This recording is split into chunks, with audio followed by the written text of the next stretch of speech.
Hello everyone. आज हम discuss करेंगे बेसिक मैथमेटिकल टूल्स में हमारा जो नेक्स्ट टॉपिक है वो हम डिस्कस करेंगे डिफरेंशिएशन। तो डिफरेंशिएशन पढ़ने से पहले मैं थोड़ा सा आपको इसको बैकग्राउंड में ले जाता हूँ।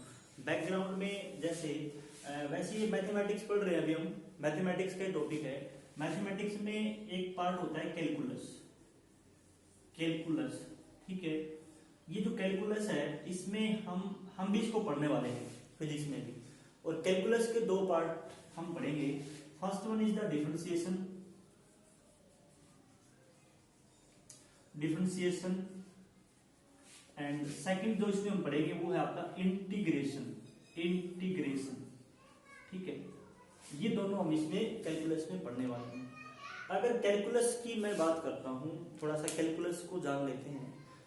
कैलकुलस को किसने डिस्कवर किया? ये बहुत ही एक कंट्रोवर्शियल क्वेश्चन है। कैलकुलस को किसने डिस्कवर किया? क्योंकि क्या हुआ, कैलकुलस को डिस्कवर किया दो पर्सन ने। फर्स्ट तो नहीं कहेंगे, one was Isaac Newton. Isaac Newton कौन थे?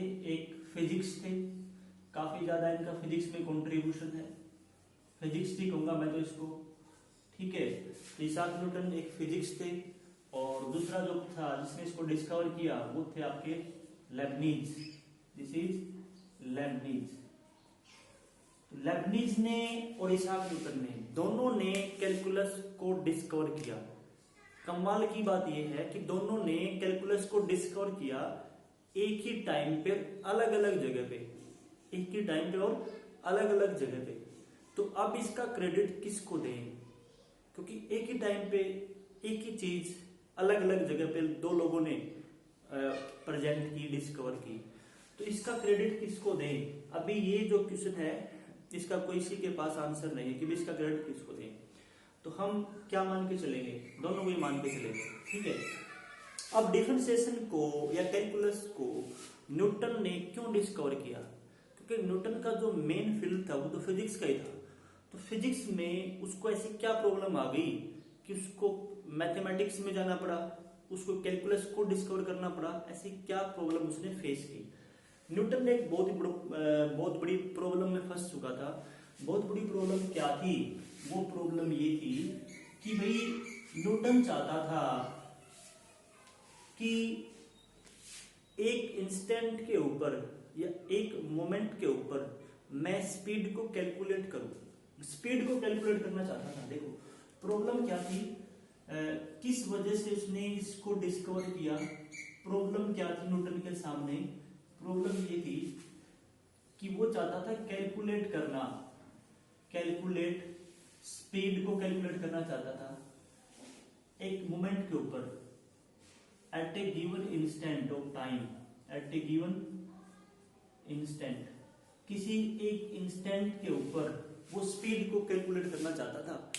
तो वो बगैर कैलकुलस के ऐसा पॉसिबल नहीं था कि वो स्पीड को कैलकुलेट कर पाए किसी एक इंस्टेंट के ऊपर। क्यों पॉसिबल नहीं था उसको देख लेते हैं। मान लो मेरे पास गाड़ी है और मैं गाड़ी, ये मान लो कोई भी सिटी है, सिटी यहां से मैं चला, ठीक है। सिटी मान लेते हैं हिसार। हिसार से मैं गाड़ी से निकला, ठीक है। और ये स्टेट रोड है, बिल्कुल स्टेट।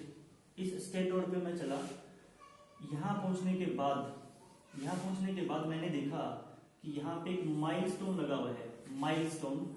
और इस माइलस्टोन पे लिखा हुआ है 2 किलोमीटर हिसार। तो माइलस्टोन पे 2 किलोमीटर हिसार लिखा हुआ है। और मैंने उस टाइम घड़ी में टाइम देखा। मैंने टाइम देखा घड़ी में, टाइम क्या हुआ था? टाइम हुआ था 8 o'clock, ये टाइम था, ठीक है। फिर मैंने कुछ टाइम बाद फिर मैंने देखा एक और माइलस्टोन है आगे। उस माइलस्टोन पे लिखा हुआ था 3 किलोमीटर हिसार। और यहां पे फिर मैंने टाइम देखा तो टाइम हुआ था 8:02, 8:02 का टाइम हुआ था। तो इसका मीनिंग क्या है? इसका मीनिंग ये है कि यहां से हिसार की जो पोजीशन है, यहां से हिसार की जो पोजीशन है वो क्या है, वो 2 किलोमीटर है, 2 किलोमीटर दूर है यहाँ से हिसार। तो अगर मैं इसको क्या मान लूं, इसको रेफरेंस मान के चलूं, रेफरेंस मतलब यहां से मैं पोजीशन को मेजर करूं, अगर पोजीशन को मैं यहां से मेजर करूं तो ये जो डिस्टेंस है या ये जो डिस्टेंस है, या मैं ये कहूं कि इस पॉइंट की जो पोजीशन है x1 वो किसके बराबर है, वो 2 किलोमीटर के बराबर है कि नहीं है भाई। ये रेफरेंस है, यहां से मेजर करूंगा मैं तो इसकी जो पोजीशन है वो क्या हो जाएगी, वो पोजीशन हो जाएगी यहां से जो डिस्टेंस है क्या है 2 किलोमीटर है, तो इस पॉइंट की पोजीशन क्या होगी 2 किलोमीटर। ऐसे ही अगर मैं इस पॉइंट की पोजीशन बताता हूं आपको, तो इसकी जो पोजीशन है दिस पोजीशन इज x2 क्या हो जाएगी यहाँ पे 3 किलोमीटर, ठीक है। अब यहाँ का जो टाइम था t1, ये टाइम मान लिया मैंने t1 टाइम, t1 आपका हो गया 8 o'clock और t2 टाइम हो गया आपका 8:02, दिस इज t2, ठीक है। अब ये जो पॉइंट था, ये मान लो A पॉइंट था, ये जो पॉइंट था जहां पे सेकंड माइलस्टोन को मैंने ऑब्जर्व किया, ये मान लो B पॉइंट है। अब मैं चाहता हूं एवरेज स्पीड कैलकुलेट करना। क्या कैलकुलेट करना चाहता हूं, एवरेज स्पीड A और B के बीच में, या मैं ये कहूं इस इंटरवल में, इस टाइम इंटरवल में मैं एवरेज स्पीड कैलकुलेट करना चाहता हूं। तो एवरेज स्पीड कैसे कैलकुलेट करते हैं वो आप लोगों ने 9th क्लास में भी पढ़ा था भाई। एवरेज स्पीड निकालते हैं, कैसे निकालते हैं average speed, distance upon time, distance कितनी कवर की आपने और वो डिस्टेंस कितने टाइम इंटरवल में कवर की, तो इससे हमारी एवरेज स्पीड निकल आती है। अब डिस्टेंस को मैं ऐसे भी लिख सकता हूं कि जो डिस्टेंस कवर की, जैसे यहाँ पे इस सिचुएशन में देखें तो ए और बी के बीच में कितनी डिस्टेंस कवर की, ये एक स्टेट रोड है, तो यहाँ पे 3 किलोमीटर लिखा हुआ है, यहाँ पे 2 किलोमीटर लिखा हुआ है, तो 3 - 2 कर दूंगा तो 1 किलोमीटर डिस्टेंस आ जाएगी। तो डिस्टेंस कितनी कवर की, ये डिस्टेंस कवर की, दिस इज 1 किलोमीटर, ठीक है। तो डिस्टेंस कैसे निकालते हैं, अगर स्ट्रेट रोड है तो डिस्टेंस कैसे निकालते हैं, डिस्टेंस निकालते हैं x2 - x1 करके, final position minus initial position करके, और टाइम इंटरवल से डिवाइड करना है। टाइम इंटरवल कैसे निकालेंगे, ये निकालेंगे t2 - t1, तो ये ऐसे निकालते हैं एवरेज स्पीड। ये हमने 9th क्लास में पढ़ा था, यहां तक कोई प्रॉब्लम नहीं थी, ये सब करना आसान था, कोई प्रॉब्लम यहां तक नहीं, यहाँ पे फेस नहीं होती थी। अब देखो अब क्या है इसमें, ये जो है ना x2 - x1, this is change in position, ये क्या है, चेंज इन पोजीशन है, ये change in position upon t2 - t1 क्या है, change in time, this is change in time. अब ये एवरेज स्पीड है। अब जो चेंज इन टाइम है या चेंज इन पोजीशन है, इसको मैं ऐसे भी लिख सकता हूं, इसको मैं कैसे लिख सकता हूं, चेंज इन जो वर्ड है ना, चेंज इन, या यहां पे देख लो चेंज इन, इस चेंज इन वर्ड को डेल्टा से रिप्रेजेंट करते हैं, डेल्टा से। तो इसको मैं क्या लिखूंगा, V average is equal to delta, this is the symbol of delta, this is the symbol of delta. और डेल्टा किसकी जगह लिखा मैंने, डेल्टा चेंज इन की जगह। डेल्टा किसको रिप्रेजेंट करेगा, चेंज इन को। अब चेंज इन पोजीशन है, पोजीशन को मैं लिख रहा हूं यहाँ पे x से रिप्रेजेंट कर रहा हूं, तो this is delta x, and change in time means delta t। तो ये ऐसे लिखा जाता है एवरेज स्पीड को, ऐसे लिखा जाता है एवरेज स्पीड को। अब एवरेज स्पीड इसके बराबर है, ठीक है। अब देखो यहां पे प्रॉब्लम क्या थी, न्यूटन चाहता था एक इंस्टेंट के ऊपर, एक मोमेंट के ऊपर, एक पल के ऊपर स्पीड को कैलकुलेट करना चाहता था। अगर मैं यहां पे स्पीड कैलकुलेट करना चाहता हूं तो क्या करूंगा मैं, इस इंस्टेंट के ऊपर, तो अगर मैं एक इंस्टेंट की बात कर रहा हूं, एक पल की, एक पॉइंट की बात कर रहा हूं, तो इस पॉइंट के ऊपर देखो एवरेज कैसे निकालूंगा भाई, इस पॉइंट के ऊपर तो t1 भी वही हो गया, t1 और t2 एक ही जगह पे हो गए ना, इंटरवल है तो t1 t2 अलग अलग है। अगर एक ही पॉइंट है तो t1 भी वही है, t2 भी वही है, दोनों एक ही जगह पे आ गए। और T1 T2 एक ही जगह पे हैं, तो आपका जो x2 x1 है वो भी एक ही जगह पे होंगे कि नहीं होंगे, कि एक टाइम इंटरवल तो जीरो हो गया ना, T1 T2 बराबर हो गई तो टाइम इंटरवल तो जीरो हो गया, तो आपका जो चेंज इन पोजीशन है वो भी जीरो हो जाएगा, क्योंकि टाइम इंटरवल ही नहीं है, कोई टाइम इंटरवल ही नहीं है, तो क्या पोजीशन चेंज होगी, जीरो चेंज आएगा पोजीशन में। तो अगर एक इंस्टेंट पे स्पीड निकालें तो प्रॉब्लम ये आई न्यूटन को कि भाई मैं अगर इस फॉर्मूले से क्या निकालूं, एवरेज स्पीड निकालूं इस फॉर्मूले से, तो x2 x1 क्या हो जाएगा, बराबर हो जाएंगे ना, x1 x2 बराबर हो जाएंगे, तो x2 माइनस x1 क्या हो जाएगा, जीरो, और T2 माइनस T1 भी क्या हो जाएगा, जीरो। तो एवरेज स्पीड ये आती है नहीं।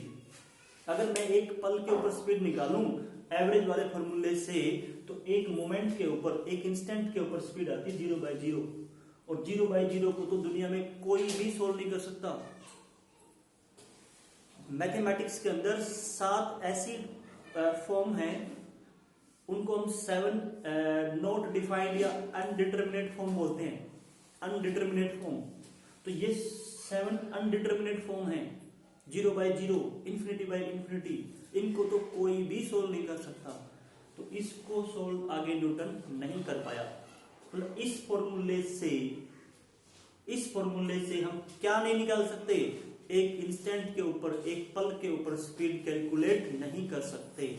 मेजर तो कर सकते हैं, इंस्ट्रूमेंट होता है अपने पास, स्पीडोमीटर, जो व्हीकल के अंदर लगा होता है, स्पीड बताता है आपकी, अब स्पीड ये है, अब इस टाइम पे स्पीड ये है, तो वो तो मेजर करता है, लेकिन हम मैथमेटिकली कैलकुलेट नहीं कर सकते।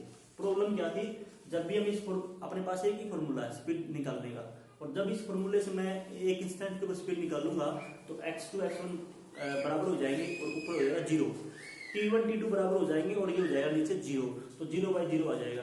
ठीक है, अब इस प्रॉब्लम से कैसे निपटा जाए ये सोचा न्यूटन ने। प्रॉब्लम से निपटने के लिए उसने उसके दिमाग में क्या आया, एक आइडिया आया।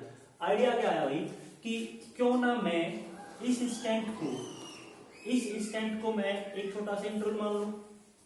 कैसे मान लें, अगर मैं देखो इस इंस्टेंट पे स्पीड निकालनी है, तो मैं यहाँ पे जहां पे मेरे को स्पीड निकालनी है वहां मैं एक छोटा सा इंटरवल ले लेता हूं, एक छोटा सा टाइम इंटरवल ले लेता हूं, छोटा सा। कितना छोटा, ये जो टाइम इंटरवल उसने लिया, देखो उसने क्या लिया, इसमें एक छोटा सा टाइम इंटरवल ले लिया। जिस इंस्टेंट पे स्पीड निकालनी थी उस पे उसने क्या ले लिया कि छोटा सा यहाँ एक पॉइंट मानने की बजाय एक इंटरवल मान लेता हूं, और ये जो उसने इंटरवल माना, ये छोटा सा इंटरवल माना, छोटा सा मतलब very very very very small, very very very small. इतना मैं छोटा कैसे बोल रहा हूं कि ये इंटरवल ऑलमोस्ट जीरो है, ये बहुत ही छोटा इंटरवल है। ये कितना छोटा है, इनफाइनेटिसिमली स्मॉल, ऑलमोस्ट जीरो। इसको बोलते हैं delta T tends to zero, delta T tends to zero. तो इंटरवल को क्या ले लिया, इनफाइनेटिसिमली स्मॉल इंटरवल। तो इसका मीनिंग क्या है, अगर delta T tends to zero है, इसका मीनिंग है कि जो इंटरवल है वो क्या है, infinitesimally small, infinitesimally small interval, small interval. अगर delta T tends to zero है तो इंटरवल कितना हो गया, very very small, almost zero.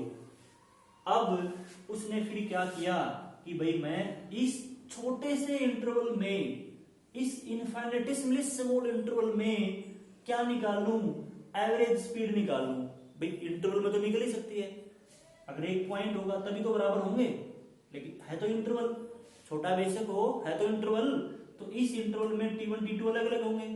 हालांकि T1 T2 अलग अलग है, लेकिन जो T2 माइनस T1 है वो बहुत ही स्मॉल है, लेकिन है तो अलग अलग।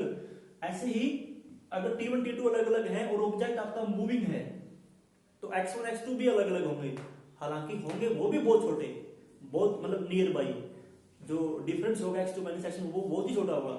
ठीक है, लेकिन है इंटरवल। तो अब इसको इंटरवल मान लिया, तो इस छोटे से इंटरवल की क्या निकाल लें, एवरेज स्पीड निकाल लें। इस छोटे से इंटरवल की जो एवरेज स्पीड होगी, इस छोटे से इंटरवल की जो एवरेज स्पीड होगी, v एवरेज, उसको मैं उस एवरेज स्पीड को, इस छोटे से इंटरवल की एवरेज स्पीड को मैं क्या मान सकता हूं, इस पॉइंट की इंस्टेंटेनियस स्पीड मान सकता हूं, इस पॉइंट की स्पीड मान सकता हूं। क्या मान सकता हूं, इस पॉइंट की स्पीड या इंस्टेंटेनियस स्पीड। तो उसने क्या किया, एवरेज निकाल ली, एवरेज निकाल ली। एवरेज निकालने का फॉर्मूला x2 माइनस x1 या delta x upon t2 minus t1 या डेल्टा t। तो उसने एवरेज निकाल ली और उसने क्या लगा दिया, उसने लिमिट लगा दी कि जो डेल्टा t है वो बहुत ही छोटा है, डेल्टा t ऑलमोस्ट 0 है। तो ये जो है ना, अगर आपने लिमिट लगा रखी है, एवरेज तो ये थी, एवरेज तो ये थी, अब है तो ये भी एवरेज ही, लेकिन यहाँ पे लिमिट लगी हुई है। लिमिट क्या लगी हुई है कि जो डेल्टा टी है ना वो बहुत ही स्मॉल है, लेकिन 0 नहीं है। क्या नहीं है, 0 नहीं है।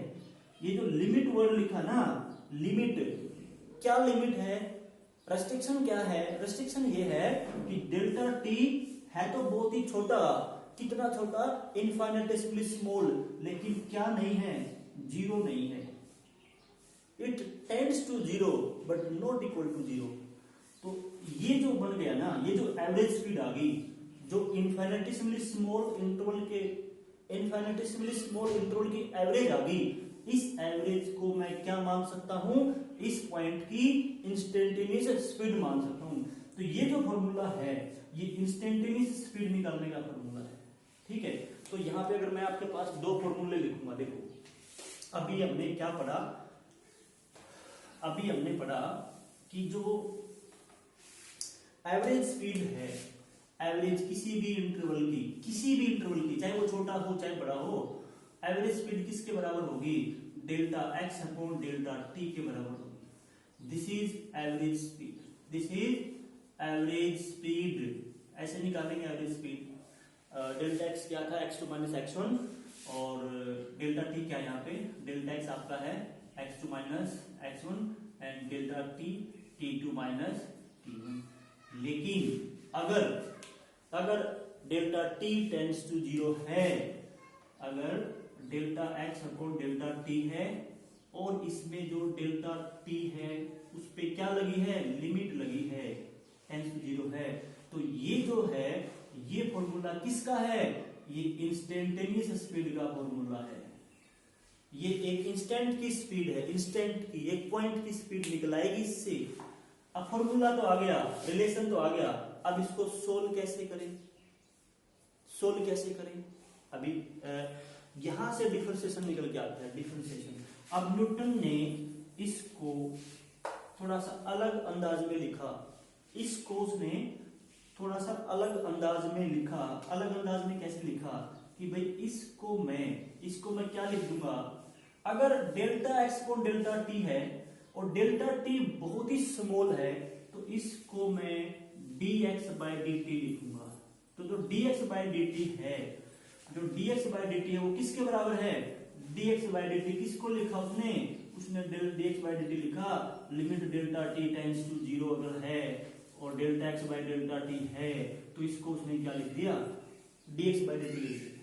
इस dx बाई डी टी को उसने कैसे प्रोनाउंस किया, उसको यही डिफरेंशिएशन है, यही, इसको ही क्या नाम दिया, डिफरेंशिएशन का नाम दिया। इसको मैं क्या बोलूंगा, इसको बोलूंगा डिफरेंशिएशन, डिफरेंशिएशन, डिफरेंशिएशन। ये डिफरेंशिएशन है किसका, डिफरेंशिएशन ऑफ x, ये इसका डिफरेंशिएशन है तो यहां पे लिखा हुआ है x का, पोजीशन का, और इसके रिस्पेक्ट में है, इसके जो नीचे लिखा है टाइम, किसके रिस्पेक्ट में, टाइम के रिस्पेक्ट में। इसको ऐसे बोलेंगे, this is differentiation of x with respect to time.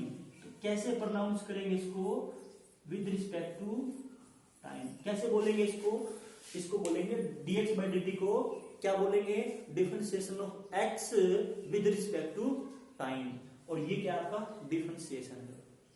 अब इस डिफरेंशिएशन को आगे कैसे सोल्व करेंगे वो सब हम नेक्स्ट वीडियो में पढ़ेंगे। यहाँ पे कुछ रूल्स हैं डिफरेंशिएशन को सोल्व करने के, और वो रूल्स क्या हैं वो हम नेक्स्ट वीडियो में डिस्कस करेंगे। Thank you.